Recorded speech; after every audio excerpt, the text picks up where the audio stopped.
Seja bem-vindo ao canal Papo Neuro com o Dr. Bebeto Moreira de Souza. Não esquece de se inscrever apertando o botão logo abaixo do vídeo e ativar o sininho para que você fique sabendo antes das novidades aqui no nosso canal. Vamos dar início, então, a essa nova reunião do Papo Neuro. E hoje vamos falar sobre a classificação dos tumores do sistema nervoso da OMS 2016. É uma abordagem neuroradiológica com correlação patológica. Doutora Gabriela Lima, radiologista, e doutora Leila Schmelli, patologista. Ambas dispensam apresentação, já são bem conhecidas no nosso canal. Então, vocês estão com a palavra. Nessa segunda parte da apresentação, nós vamos mostrar as características de alguns tumores circunscritos, não tanto por novidades na classificação, mas sobretudo porque é importante reconhecê-los e diferenciá-los dos difusos, que foram abordados na primeira parte. É importante mencionar que esse grupo, que é chamado de circunscritos, eles podem ser não só os gliais, que geralmente são astrocitários aqui, mas também neuronais e glioneuronais, tumores mistos. E eles são, em geral, grau 1. Podendo ter 2 e até 3, mas não tem essa característica tão típica dos difusos que progridem. Primeiro, os difusos não existe o grau 1. Depois, eles progridem de 2 para 3, podendo ir para 4. E isso, em geral, não acontece aqui. Então, exemplos desses, nós vamos comentar alguns, são dos gliais astrocitários, o astrocitoma pilocítico, o xantoastrocitoma pleomórfico. Os neuronais, um exemplo, neurocitoma central. E glioneuronais, um exemplo, ganglioglioma. O glioma está aqui, e neuronais é a célula ganglionar. E o DNT, que eu vou comentar rapidamente também, embora seja um tumor mais de jovens, mas pode acontecer em adultos também. E não vou detalhar muito aqui a parte molecular, apenas um aspecto geral deles, que nesses tumores tornou-se importante investigar alterações moleculares relacionadas com o BRAF, que existe um deles, a mutação 600, ele tem o anticorpo. Então, a gente vai começar com astrocitoma pilocítico. Eu dei uma aula de astrocitoma pilocítico super detalhada, se vocês quiserem, tem no canal.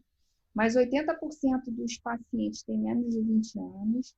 E tem duas apresentações, né? Uma apresentação que é a mais habitual, que é no cerebelo. E a apresentação mais típica dele é uma lesão sólido-cística. Aliás, todos esses tumores têm uma apresentação similar sólido-cística. Então, no cerebelo, a apresentação dele mais comum é essa sólido-cística. 60% dos astrocitomas pilocíticos são cerebelares. E tem uma outra apresentação, que é uma apresentação infiltrativa, que acomete as vias ópticas. Então, essa é a apresentação habitual do cerebelo, onde você tem uma lesão cística, uma lesão sólida. Lembrar que essa lesão sólida do astrocitoma pilocítico, ela pode ter perfusão aumentada, pode ter o que você quiser, mas ele continua sendo um tumor grau 1. A perfusão aumentada é porque o vaso do astrocitoma pilocítico tem um aspecto glomeruloide, mas de uma maneira geral ele tem uma difusão não restrita e uma perfusão baixa. Mas se ele tiver uma perfusão alta, ele não exclui a possibilidade de ser astrocitoma pilocítico.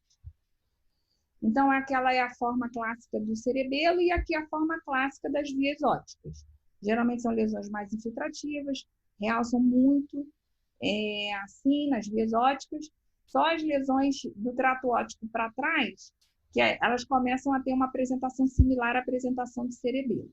Aqui a difusão também é uma difusão que não é restrita, mostra a celularidade baixa, o astrocitoma pilocítico é sempre uma lesão grau 1. Então esse tem a patologia, tem um astrocitoma pilocítico, grau 1, acho que não tem muita coisa para falar. E aqui é um outro astrocitoma pilocítico, mostrando aquele aspecto da perfusão muito aumentada, não deixa de ser. E ele pode ser de qualquer maneira, pode ser sólido cístico, pode ser todo sólido, ele pode ser todo cisco com realce parietal. Então, aqui são várias formas de apresentação da mesma doença.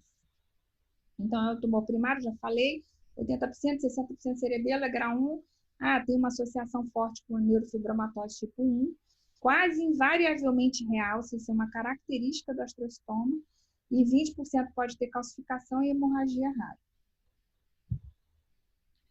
Então, o aspecto macroscópico, isso aqui é só uma imagem que reflete esse aspecto macroscópico, cerebelo, cístico, nódulo mural, que realça, porque essa informação é muito importante para o patologista receber, gerar pacientes jovens, a localização, esse aspecto, porque tudo isso, né, já sugere a possibilidade de que seja um tumor circunscrito e nessa topografia, muito mais provavelmente o pilocítico. Porque às vezes a histologia, embora o pilocítico clássico seja muito típico, mas existem pilocíticos que apresentam aspectos mais celulares, aspectos, a proliferação endotelial, como já foi falado, às vezes atipia, até mesmo necrose. Então, esse contexto de topografia, de aspecto de imagem, é muito importante para que seja avaliado histologicamente com esse conhecimento. E aqui um caso de autópsia, volta aqui. Volta por favor. Isso aqui é um caso de autópsia também, que foi um achado, né, de um paciente que não tinha esse diagnóstico antes, mas acabou que, né, não foi operado, é um tumor que operado, o paciente é até considerado curado, mas o cisto aqui, que agora já está vazio depois do corte, ele obstruía o quarto ventrículo. E aqui está o nódulo mural, né? Então, o diagnóstico acabou não sendo feito antes, em vida. E por que esse nome pilocítico? Pilo, de pelo, cabelo, porque num esfregaço, num corte, um aspecto citológico, quando a gente faz durante a cirurgia lá, né, faz um esfregaço, as células se espalham pela lâmina e... Gente, por que acontece isso? Isso. E chama atenção esses prolongamentos muito finos das células, muito alongados, como se fossem pelos, cabelos. A gente vê esse fundo como se tivessem vários, né, filamentos em todas as direções. Os núcleos, em geral, também são ovais, às vezes meio alongados. Então, pilocítico, célula com aspecto de pelo, por isso que tem esse nome. E outra coisa que chama atenção são essas áreas em que, como se esses prolongamentos tivessem mais espessos, né, mais rosos, formando pequenos bastonetes, e às vezes um pouco irregulares, que são as chamadas fibras de Rosenthal. Não são específicas do astrostoma pilocítico, mas são achados frequentes aqui. Isso até em gliose crônica reativa nós podemos ver isso, mas é frequente a sua presença nesses tumores. E aqui já o aspecto histológico. No aspecto histológico, então já é um corte, então tem aqui muito mais célula, tem muito mais densidade aqui. Então esses prolongamentos todos aqui estão todos juntos, né? Mas vocês vejam que não é um tumor muito celular, não tem tantos núcleos aqui. E às vezes eles estão então mais condensados, outras áreas as células ficam um pouco mais separadas entre si, esse aspecto mais frouxo. Isso é o que nós damos, o patologista chama de um aspecto bifásico, áreas mais densas e áreas mais frouxas, sejam essas aqui. E além das fibras de Rosenthal, e aqui um outro caso, esse aqui é de autópsia, esse aqui é até de livro, mostrando um aspecto macroscópico nessa região hipotálamica quiasmática, né? Mas na histologia ele tem um aspecto, né, mais ou menos semelhante. Aqui é só um detalhe mostrando fibras de Rosenthal e esses corpos eosinofílicos rosos aqui, são chamados corpos granulares eosinofílicos, que são também descritos nesse tumor, no pilocítico. E, mais uma vez, os vasos podem ser muito proliferados, vejam várias luzezinhas aqui, simulando glomérulo renal. Então, e eu já mostrei antes que aspecto glomeruloide dos vasos, né, formados desse jeito, são critérios para glioblastoma. Então, se nós não tivermos todas essas informações, né, e o astrostoma pilocítico não tiver aquele aspecto clássico de células alongadas com fibras de Rosenthal e encontrarmos isso aqui, e às vezes até necrose, pode gerar um diagnóstico errado de glioblastoma. Mas se for num contexto de cerebelo, com paciente jovem, cístico, com nódulo mural, não deve ser um glioblastoma e tem que se verificar essa possibilidade. O que está passando de novo? Isso. Então, agora, Volta mais um. Isso. Então, aqui uma outra área do astrocitoma pilocítico que, olhando isso aqui, a gente vai pensar em glioma de alto grau, glioblastoma. Tem necrose, tem proliferação endotelial. E então, isso aí é só para comentar que nem sempre ele é tão bonzinho, às vezes ele tem essas outras alterações, às vezes eles evoluem mal, às vezes eles recidivam, e já está sendo considerado, até nessa nova classificação, o astrocitoma pilocítico anaplásico.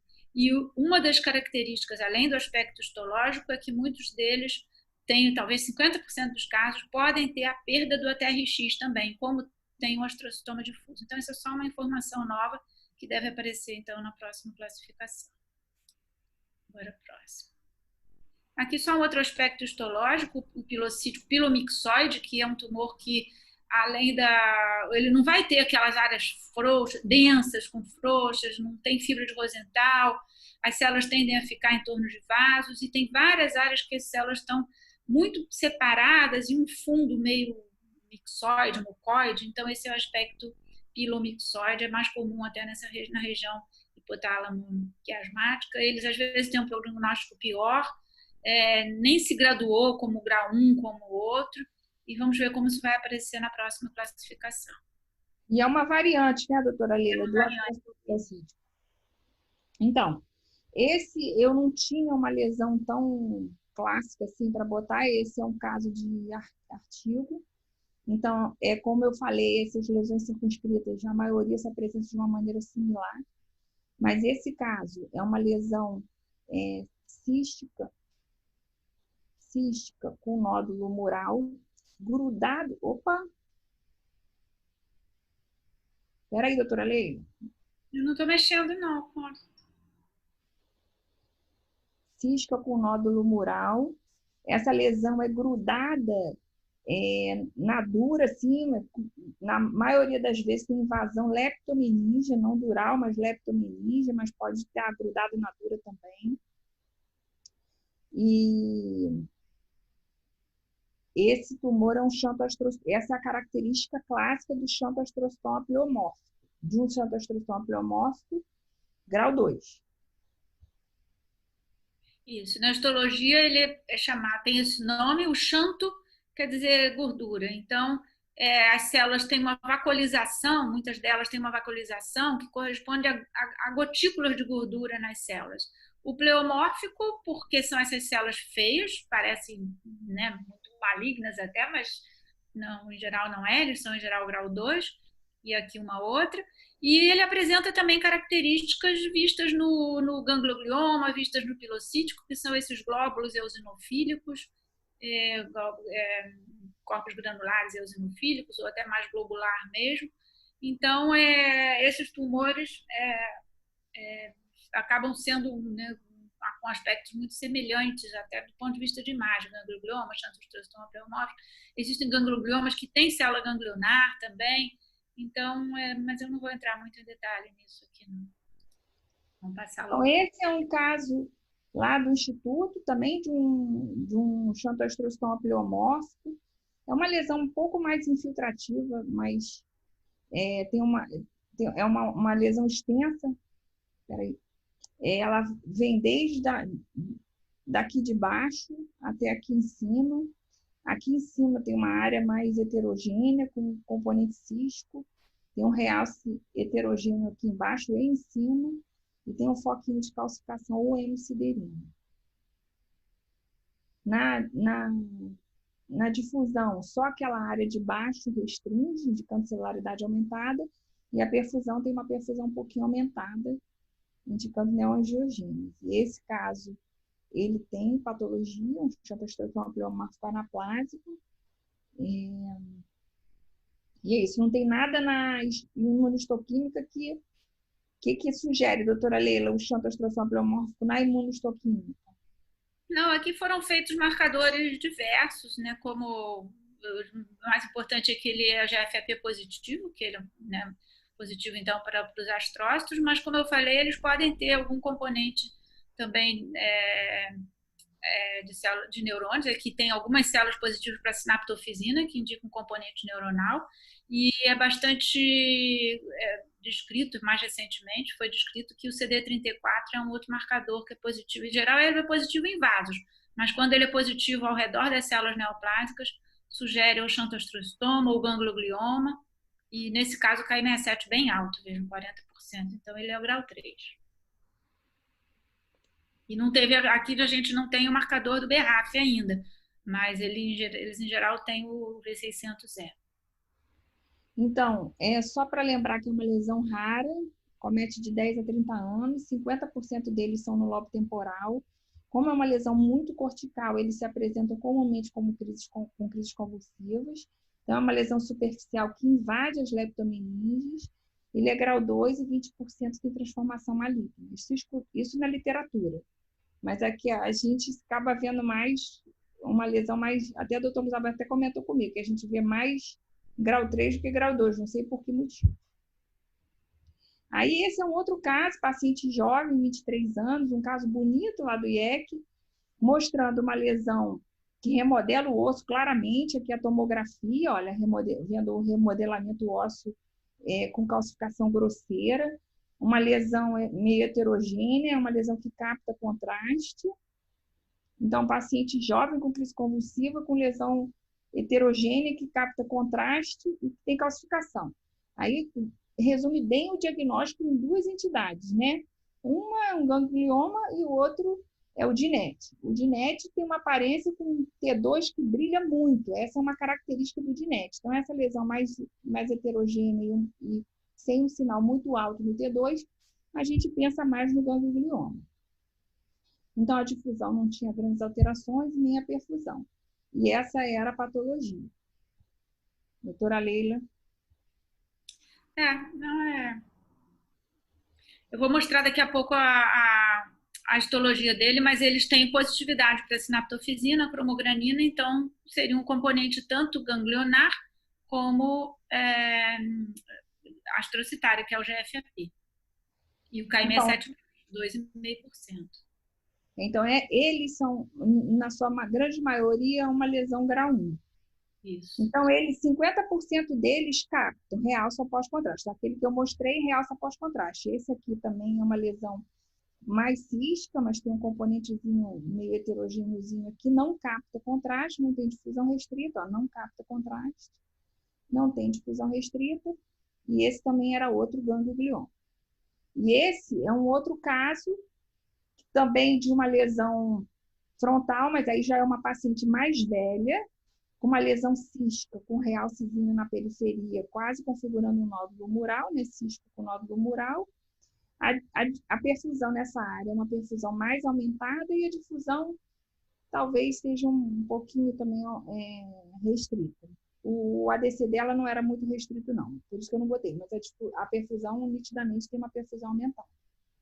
Então, essa não é a faixa etária de ganglioma. Ganglioma tem uma faixa etária bem mais baixa.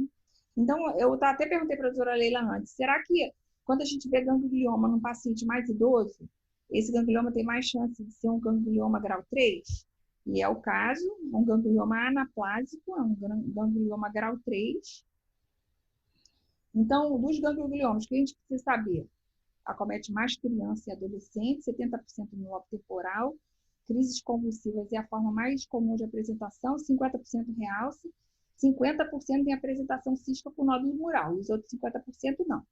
35% calcifica, tem remodelamento ósseo, porque são lesões de crescimento lento, toda lesão de crescimento lento pode remodelar o osso, e ele é grau 1, mas o componente glial dele pode se transformar em grau 3. 5% dele se transforma em grau 3. Você vê que é bem menos do que o xantoastrostoma pleomorfo. E a histologia, ele tem então os dois componentes. Esse componente aqui predominante é astrocitário, lembra até o pilocítico, células alongadas. Isso aqui é no esfregaço também, citológico. E aqui no meio uma célula grande com 2 núcleos, que é uma célula ganglionar.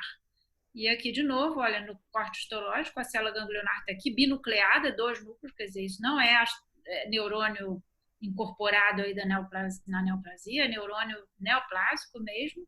Aqui o componente astrocitário, e aqui um marcador para essas células ganglionares, que no caso é a cromogranina. Se nós fôssemos fazer então uma coloração, uma imunohistoquímica para o astrócito, de FAP, essas iam ser positivas e essa aqui negativa. Aqui é uma outra entidade, né, que é o DNT. O DNT tem esse aspecto, ó, que é um dos principais diagnósticos diferenciais com ganglioma. Tem um aspecto bolhoso, com alto sinal em T2, essa é a característica do DNET. Aqui claramente tem um remodelamento ósseo. Aqui, ó. Aí aqui você fica na dúvida, eu acho que isso é realce. É um realcezinho, tá vendo? Capta um pouquinho o contraste. Remodelamento ósseo com captação. Isso aqui é um outro caso, um pouco menos clássico do que aquele anterior, mas tem aquele mesmo aspecto bolhoso, esse tem muita calcificação. Aqui capta muito contraste, mas não tem difusão restrita. E eu não sei por que tinha essa perfusão aumentada, não sei explicar. Mas era um DNT, um MS grau 1. Eu vou mostrar agora a histologia dele. Peraí, doutora, rapidinho. Ele pode se apresentar de várias maneiras, inclusive com lesões muito grandes. Então, por exemplo, olha, o T2 tem um marcado hipersinal, isso é uma característica. Às vezes a difusão é facilitada, também é uma característica, um remodelamento ósseo.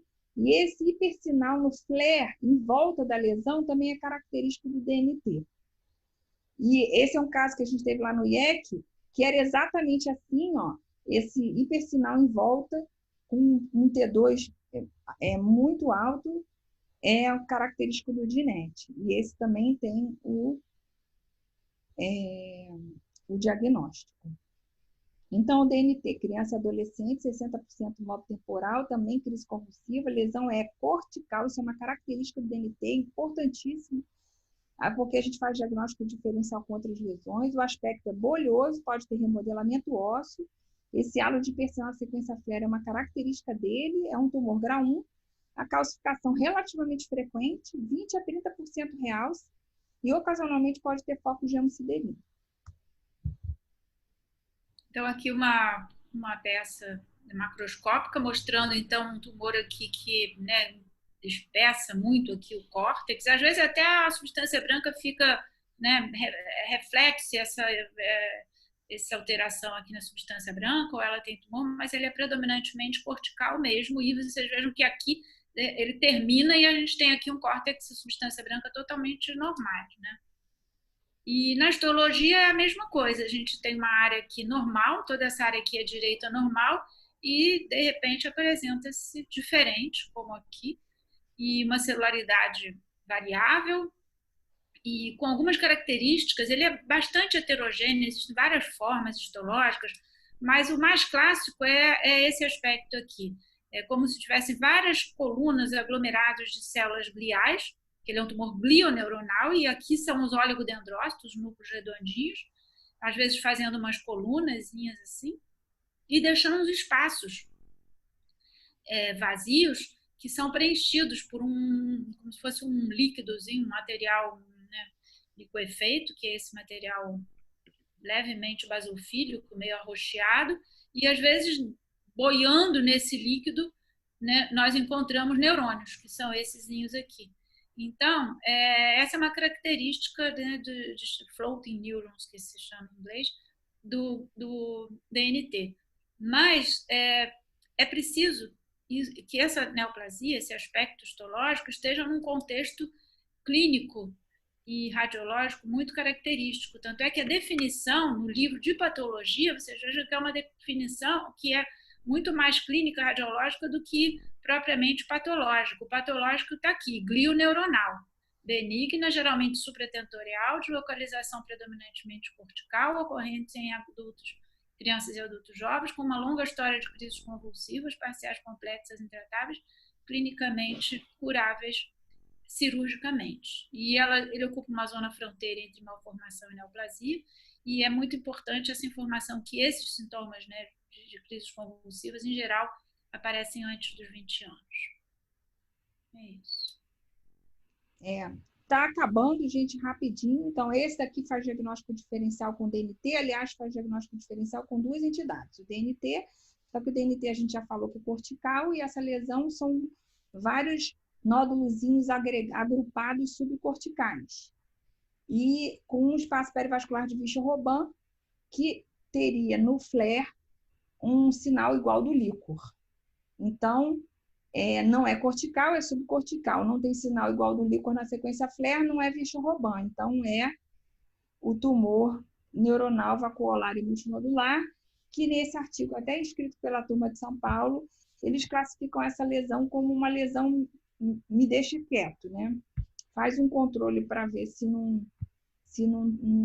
mantém igual e não faz nada com isso.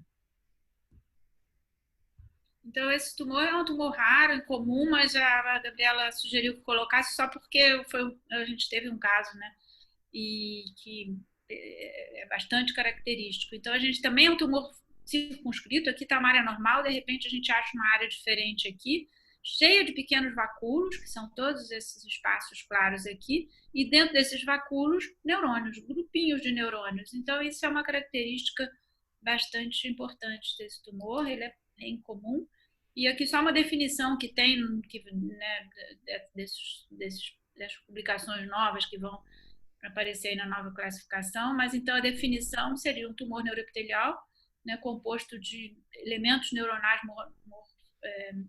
monomórficos, né, em nódulos coalescentes muito bem definidos, né, e com alterações vasculares. Então, é uma alteração, uma definição muito bem histológica. E eles podem ser assintomáticos, às vezes relacionados com epilepsia, e, enfim, tem várias descrições aqui, mas eu não vou comentar muito mais isso. É isso. Obrigada pela atenção. Obrigada, gente. Bom, eu quero dar os meus parabéns, porque é muito difícil a gente ver uma apresentação dessa qualidade. Realmente é muita informação que a gente tem aqui, e eu ressalto primeiro, principalmente para quem está começando a ver tumores cerebrais, é uma oportunidade muito grande de se ver todos esses marcadores, entender os marcadores e você poder entender os relatórios. Você vê que tem muita coisa mudando, nada é estático, mas eu quero dar os parabéns a vocês. A apresentação foi exemplar. Essa é apresentação para qualquer congresso internacional, qualquer coisa. Estão de parabéns.